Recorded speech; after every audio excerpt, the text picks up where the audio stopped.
Welcome to my YouTube channel, Hafiz Mursaleen Health. Assalamualaikum warahmatullahi wabarakatuh.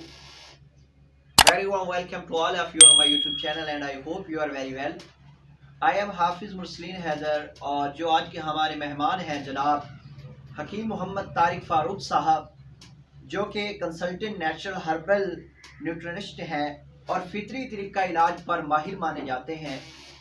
اپنے پوری district میں واحد طبیب ہے جو مدینہ الحکمہ ہمدرد یونیورسٹی سے ایوارڈ یافتہ ہیں. جی ہاں بالکل اس درجہ مہارت رکھتے ہیں یونانی طریقہ علاج میں یہ کہ طباء اکرام بھی انہیں سند مانے جاتے ہیں اور کشتہ سازی میں بھی ایک ان کا اپنا نام ہے.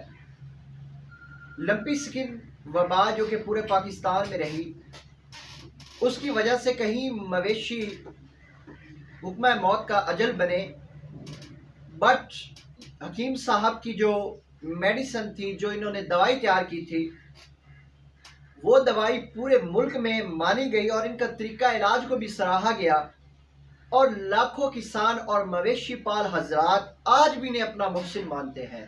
جی ڈاکٹر صاحب السلام علیکم ورحمۃ اللہ وبرکاتہ. جی ڈاکٹر صاحب بتائیے گا کہ آپ نے اپنی بنیادی تعلیم کہاں سے حاصل کی؟ وعلیکم السلام ورحمۃ اللہ وبرکاتہ. جی میں نے اپنی بنیادی جو تعلیم ہے وہ اپنے علاقے کے اسکولس میں حاصل کی اور طب کی تعلیم بنیادی جھنگ میں پنجاب طبیہ کالج جھنگ سے حاصل کی. اس کے بعد پنجاب یونیورسٹی سے ایم اے اسلامیات کیا جی اور پھر مدینہ الحکمہ یونیورسٹی سے نیوٹریشن ہربل پلانٹ کا ڈپلوما حاصل کیا. یونانی طریقہ علاج پر ڈاکٹر صاحب تھوڑی سی روشنی ڈالیے گا کہ یونانی طریقہ علاج کس طرح کیا جاتا ہے اور یہ کیا ہے؟ لوگ اس سے بہت زیادہ آشنا ہے، لوگوں کو یہ ایڈوائز کریں اور اب بتائیں کہ یونانی طریقہ علاج کیا ہے. بنیادی طور پر یونانی طریقہ علاج ہی ایک فطری طریقہ علاج ہے. اس کی جو تانے بانے ہیں نا وہ بہت دور تک جاتے ہیں. مطلب انسان نے جب سے شعور سنبھالا اور وہ موسمیات اور بیماریوں سے لڑنے کی اس میں ضرورت اسے پیدا ہوئی جس حوالے سے بھی، تو سب سے پہلے اس نے جو کام کیا وہ یہی تھا کہ وہ مختلف چیزوں سے، جڑی بوٹیوں سے وہ فائدے حاصل کرتا رہا. ہماری جو طب کی ہسٹری ہے نا وہ کوئی قبل از مسیح 4000 سال قبل از مسیح میں کوئی اسکلی بیوس نامی طبیب ہیں ان سے جا کے ملتی ہے. لیکن اس طب کو جو پروموٹ کیا گیا ہے نا وہ یونان میں کیا گیا سب سے زیادہ، کیونکہ آپ سب سمجھتے ہیں بھائی اس وقت علم کا مرکز یونان ہی تھا. تو یونان میں ہی سب سے زیادہ فلسفی اور علمی لوگ پیدا ہوئے.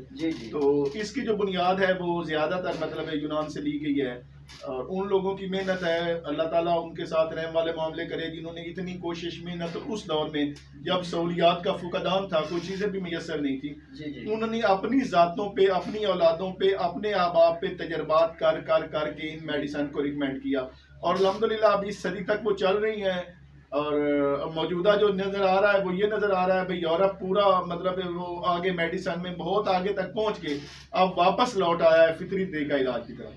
تو فطری طریقہ علاج یہ ہے بھئی ہمارا جو طریقہ علاج ہے وہ بالغذا ہے. ہم آپ کو صرف یہ بتائیں گے بھئی آپ نے یہ کھانا ہے اور یہ نہیں کھانا، آپ کی بیماریاں آٹومیٹک ختم ہو جائیں گی.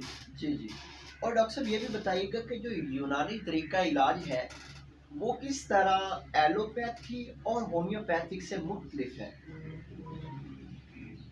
مختلف پہلے تو آپ یہ سمجھے نا بھئی یہ یونانی طریقہ علاج ان دونوں کا باپ ہے. اچھا، پہلی بات تو آپ کو یہ سمجھنی پڑے گی. جی کیونکہ جو بھی طب ہے، مثال کے طور پہ جو ہومیوپیتھک ہے، ہومیوپیتھک کا جو بھی طریقہ علاج لیا گیا ہے نا وہ علاج بھی ضد ہے، لیکن انہوں نے ٹوٹل انہی پلانٹ سے ہی لیا ہے. یہاں سے ہی وہ لے کے اس کو آگے پاورز میں لے کے جاتے ہیں. اور اس سے پہلے بھی یعنی اس طریقہ علاج کی کچھ چند ادویات ہماری یونانی طب میں استعمال ہو رہی تھی، لیکن انہوں نے اس کو ایک اپنے طریقہ علاج میں ڈالا ہے. اور جو یہ ہے دوسرا ایلوپیتھک طریقہ علاج بہت اچھا طریقہ علاج ہے، اس میں کوئی دو رائے نہیں ہے، کیونکہ اس سے سب سے زیادہ دنیا میں سرمایہ داروں کی سرپرستی حاصل ہے. لیکن ان کا بنیادی ماخذ یہی طب ہے. ان کے جتنی بھی میڈیسن ہے ان کا بنیادی جو ساز و سامان ہے وہ انہی جڑی بوٹیوں سے لیا جاتا ہے. حکیم صاحب بعض اوقات یہ دیکھا گیا ہے کہ جو یونانی طریقہ علاج ہے یہ بہت ہی سلو پروسیس ہے ایز کمپیئر ٹو ہومیوپیتھک اور ایلوپیتھی. آپ کی اس کے بارے میں کیا نظریات ہیں؟ یہ دو صورتیں ہیں. جی پہلی صورت تو یہ ہے بے بعض ڈیزیز پہ واقعہ ہی اس میں یہ پرابلم ہوتا ہے کہ یہ بنیادی طور پر ایک جینیٹکلی طریقہ علاج ہے. ہم اس کو نا وہ جیسے قرآن حکیم میں نا تخلیق انسان کو مراحل میں نا تقسیم کیا گیا نا 40 دن کے. جی جی ویسے وہ خون ہوتا ہے، پھر لوتھڑا ہوتا ہے، پھر ہڈی بنتی ہے، پھر وہ لباس پہنایا جاتا ہے. ایسے ہی نا ہمارا جو طریقہ علاج ہے نا اس کا بھی جو بنیادی چیز ہے وہ 40 دن پہ محفوظ ہے. جی جی بھائی ہم جینز تک لے کر جاتے ہیں کیونکہ یہ سالٹ نہیں ہوتے، یہ فطری سی مطلب جڑی بوٹیاں ہوتی ہیں وہی غذائیں ہوتی ہیں جو ہم ایکچولی کھا رہے ہوتے ہیں اپنی لائف میں. جی جی لیکن اس کو جب ہم ادویات کے طور پہ استعمال کرتے ہیں تو پھر ہم انہیں ایک خاص لیول میں اور خاص طریقہ کے ساتھ اس کی مکسنگ کر کے مطلب بنائی جاتی ہے، چاہے وہ گولی ہو یا پھکی ہو یا مطلب سیرپ ہو، شربت کی شکل میں ہو یا معجون کی شکل میں ہو. تو اس سے تھوڑا سا ٹائم لگتا ہے. لیکن یہ جو ہمارا اختلاف ان سے یہ ہے بھائی جو علاج متبادل کیا جاتا ہے نا جو تیز ترین علاج ہے وہ مرض پہ کنٹرول کر لیتا ہے، لیکن مرض ایک نئی شکل میں سامنے آ جاتی ہے. مرض ختم نہیں ہوتی، دبائی جاتی ہے. اور جو ہمارا طریقہ علاج ہے اس میں الحمدللہ مرض کو مکمل طور پہ ختم کیا جاتا ہے.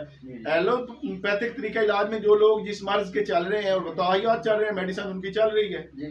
ہمارے ہاں ایسا نہیں ہوتا. ہمارے ہاں مطلب 2 مہینے 3 مہینے 4 مہینے کے جو پروسیس ہے اس کے بعد انشاءاللہ آپ کو میڈیسن کی ضرورت نہیں پڑے گی. جی جی حکیم صاحب آخر میں آپ اس قوم کو اور اپنے لوگوں کو کیا پیغام دینا چاہیں گے؟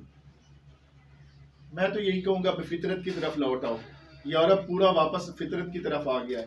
یہی غذائیں آپ کی جتنی بیماریاں ہیں وہ کچن سے شروع ہوئی ہیں اور کچن پہ ہی آ کے ختم ہوں گی. تو آپ پلیز یہ جو فاسٹ فوڈز آئٹمز ہیں، یہ جو ڈرنکس آئٹمز ہیں، انرجی ڈرنکس ہیں، ان کو اپنی زندگی سے نکال دو. سادہ اور فطری طریقہ مطلب فطرت کی طرف آپ لوٹ آؤ تو آپ انشاءاللہ ہیلدی ہو جائیں گے. ایکسرسائز کو اپنا معمول بناؤ، سادہ غذا کھاؤ، آپ مطمئن اور لمبی زندگی جئیں گے. ڈاکٹر صاحب آپ کا بہت شکریہ حکیم صاحب کہ آپ نے اپنا قیمتی ٹائم ہمیں دیا اور لوگوں تک انفارمیشن پہنچائی. اور اگر آپ کو ہماری ویڈیو اچھی لگے اور ایسی انفارمیٹیو ویڈیو اگر آپ دوبارہ دیکھنا چاہتے ہیں تو ہمارے چینل کو سبسکرائب بھی کریں اور لوگوں تک بھی پہنچائیں. والسلام.